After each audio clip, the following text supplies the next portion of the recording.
साल 2022 में तकरीबन 34,786 पाकिस्तानियों ने इलीगली पाकिस्तान से किसी दूसरे मुल्क शिफ्ट किया है। ये सिर्फ ऑफिशियल नंबर्स हैं, जो ओरिजिनल फिगर्स हैं इससे कहीं ज्यादा हैं। जिस तरीके से ये लोग बॉर्डर क्रॉस करते हैं और एक मुल्क से दूसरे मुल्क जाते हैं, इसके लिए लफ्ज जो इस्तेमाल किया जाता है उसे डंकी कहते हैं। और जो एजेंट्स ये काम करवाते हैं उनको डोंकर्स कहा जाता है। इस टॉपिक पर शाहरुख खान की नई मूवी डोंकी भी रिलीज हुई है, जो इसी टॉपिक पर बनाई गई है। हमारी ये आज की इस वीडियो में हम इसी डोंकी के टॉपिक पर बात करेंगे कि क्या लोग आखिर अपना मुल्क, अपना घर बार, अपना फैमिली, खानदान, दोस्त सब कुछ छोड़कर दूसरे मुल्क आखिर क्यों जाना चाहते हैं। क्या ऐसा करना ये वर्थ भी रखता है या नहीं, इसका कोई फायदा भी है या नहीं।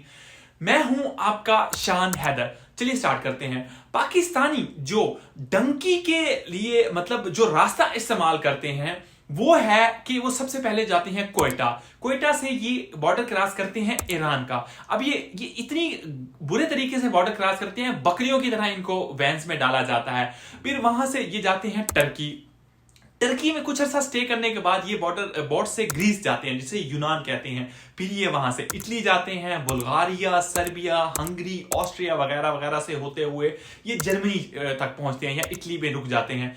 पिछले साल होने वाले जो कुछ बड़े इंसिडेंट हुए हैं उनकी वजह से अब इस रास्ते पर और वैसे भी ग्रीस बॉर्डर पर बहुत ज्यादा उन्होंने पेट्रोलिंग सख्त कर दी है, तो ये रास्ता बहुत मुश्किल हो गया। तो पाकिस्तानी अब लीबिया जाते हैं, वहां एक शहर है तरबूक, वहां से ये समंदर के रास्ते इटली या दूसरे यूरोपियन कंट्रीज में दाखिल होते हैं।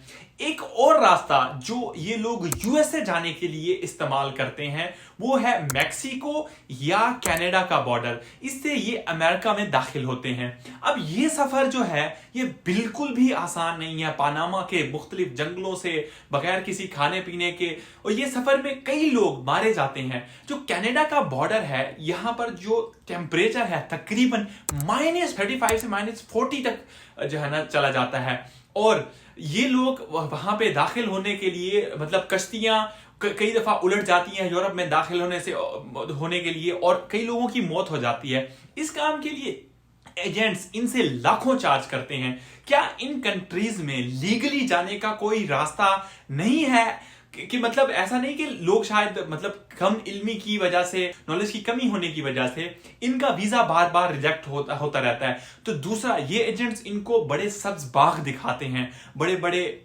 सपने दिखाते हैं, बड़े ड्रीम्स दिखाते हैं, और इस रास्ते में आने वाली जो ट्रबल्स होती हैं उनके बारे में नहीं बताते।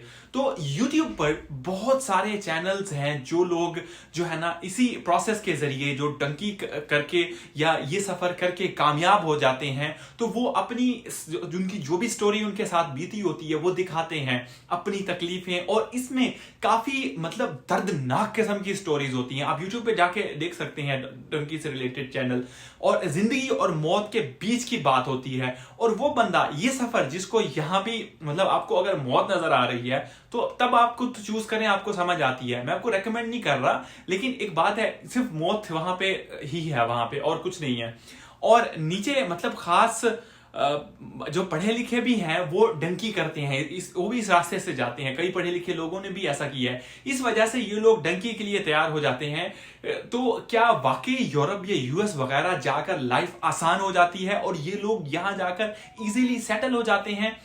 ऐसा बिल्कुल भी नहीं है। ये लोग अगर किसी तरह बचते बचाते वहां पहुंच भी जाएं तो वो अपनी सारी जिंदगी डिपोर्ट होने के लिए, यानी वहां से निकाले जाने के डर से छुपते फिरते रहते हैं, कभी कहां। इसी तरह से उनकी जिंदगी वो अपनी गुजार देते हैं। या दूसरा रास्ता होता है असाइलम लेने का, असाइलम ले लेते हैं। असाइलम एक तरह से दूसरे कंट्री से पनाह आप मांग रहे होते हैं कि हमें अपने कंट्री में रहने दिया जाए, मुझे मेरे कंट्री में कोई खतरा है, मेरी जान को खतरा है, इसलिए मैं यहां पर असाइलम ले लेता हूं।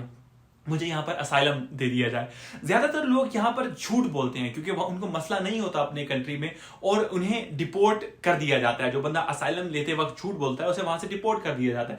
तो अब सवाल ये पैदा होता है कि लोग ऐसा करते क्यों हैं। इसकी सबसे बड़ी वजह तो पाकिस्तान की इकोनॉमिक सिचुएशन है।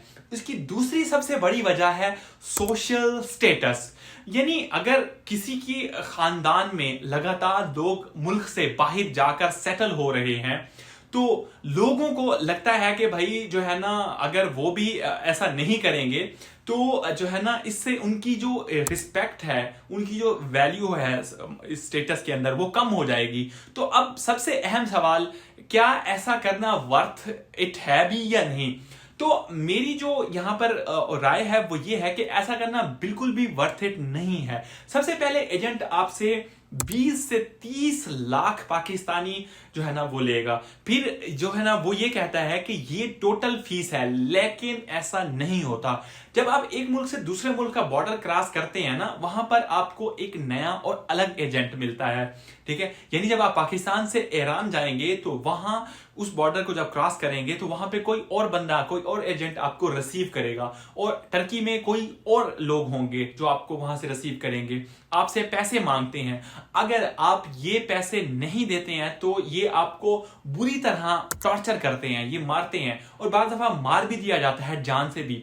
बजाय इसके कि आप इतना खतरा डंकी प्रोसेस में करें, इससे बेहतर है कि आप अपने जो मुल्क में इससे कोई जो है ना मतलब कारोबार स्टार्ट कर दें, कोई छोटा सा बिजनेस शुरू कर दें इसी पैसों से।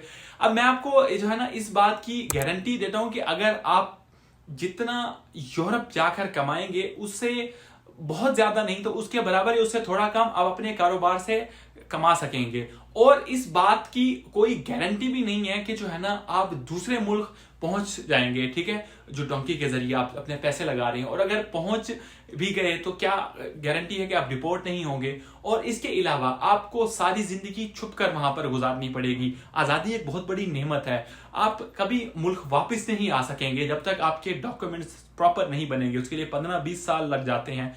तो अपने पैसों से अपने मुल्क में कारोबार करना, इससे ज्यादा जो है ना आपको फायदा हो सकता है। तो निकलता हूं मैं आज की वीडियो के लिए इतना ही, फिर मिलते हैं किसी और वीडियो में।